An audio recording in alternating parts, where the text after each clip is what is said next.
सामाजिक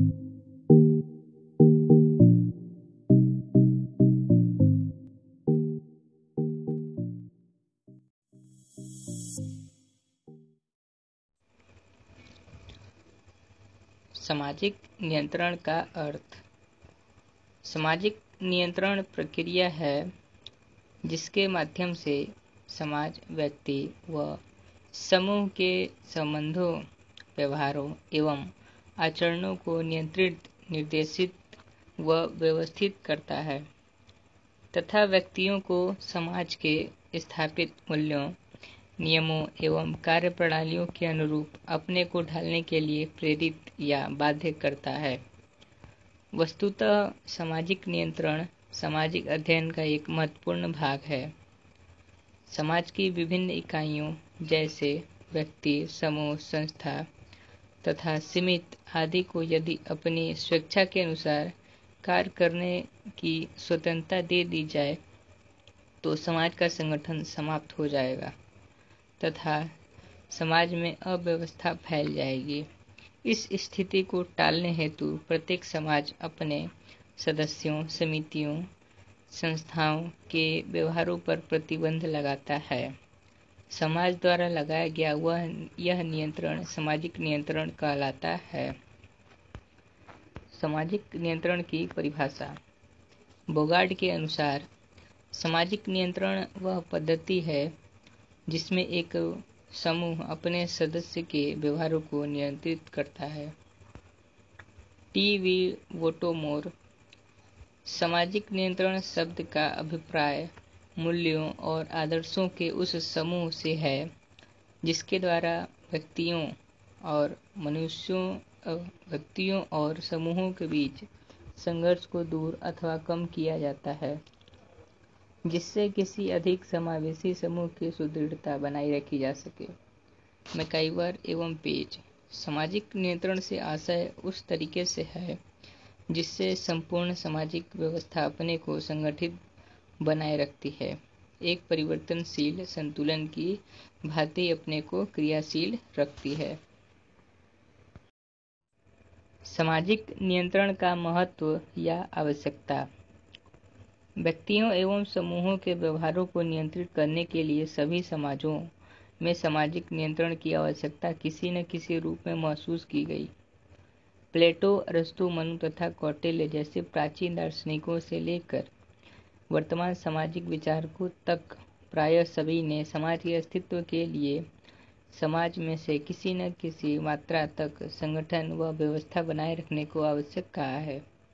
वास्तव में सामाजिक कार्यों के सुचारू से संचालन तथा समाज में एकता व संगठन को बनाए रखने की दृष्टि से समाज में किसी न किसी प्रकार के नियंत्रण की आवश्यकता पड़ती है।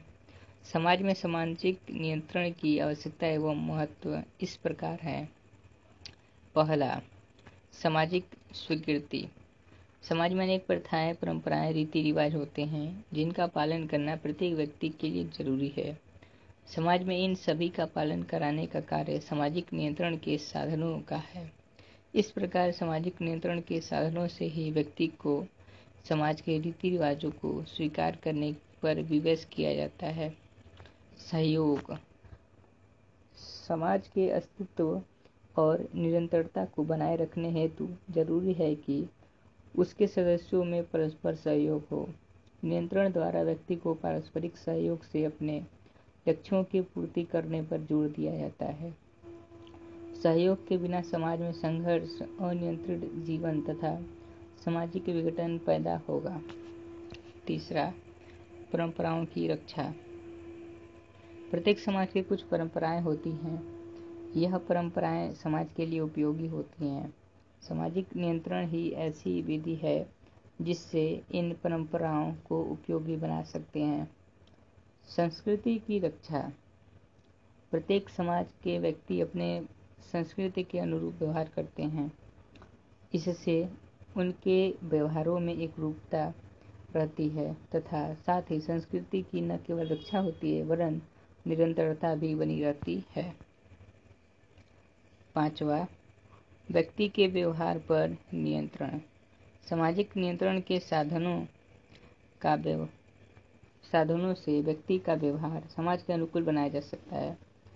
नियंत्रण के बिना मानव मानव न होकर पशु के समान हो जाएगा।